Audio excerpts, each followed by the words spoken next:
Et il y a dans la sourate al-Baqarah, la fin de la sourate al-Baqarah me touche énormément. Parce que c'est spécialement aucune âme n'est éprouvée plus que ses capacités.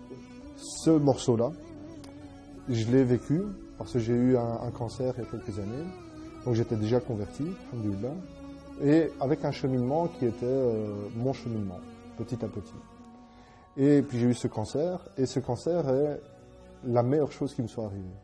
Pour moi, c'était une marque d'amour qu'Allah Azza wa Jal m'a pris dans ses mains, et puis m'a remis. Et ce verset-là me montre une chose, c'est qu'il peut avoir des difficultés, mais ma capacité que Allah Azza wa Jal m'a donnée, en moi ou autour de moi, c'est pour ça que la sourate Al-Asr, avec les autres, j'aurai toujours la capacité d'affronter une difficulté. Même si la difficulté a l'air énorme, c'est une marque d'amour. Je sais que Allah Azza wa Jal m'a promis dans la sourate Al-Baqarah que je vais affronter cette difficulté. Parce qu'aucune âme n'est éprouvée plus que sa capacité. Jamais.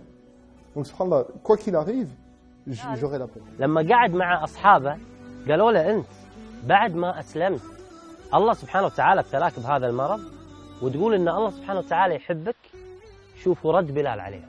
Et je leur donne un simple exemple. Je leur demande, réfléchissez. On dit qu'une femme, une mère, a cassé le bras de son enfant. Qu'est-ce qu'on va penser? C'est pas bien, c'est ceci, c'est... Maintenant, on va dire, l'enfant allait traverser la rue, la voiture arrivait. La mère a vu la voiture, elle a pris l'enfant. Maintenant, je redis la phrase. Une mère a cassé le bras de son enfant. Qu'est-ce qu'on en pense maintenant? Alhamdulillah, c'est une bonne mère. C'est exactement la même chose. Nous sommes l'enfant. On ne se rend pas compte. On ne voit rien. On ne voit pas les voitures. On ne voit pas ce qui se passe. Et Allah Azza wa Jal, lui, il voit ce qui se passe et ce qui est bien pour nous. Et c'est là où on a confiance en lui.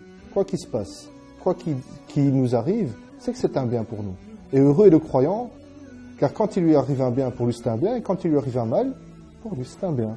Par rapport à la maladie, donc au cancer que j'ai eu, en fait, ça a permis aussi de trier les vrais amis des faux amis, les bons amis des mauvais amis.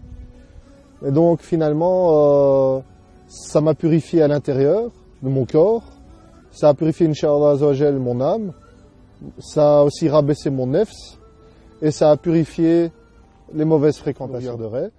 Sachez que l'islam est facile et pratique et surtout utile, car elle donne un sens à notre vie.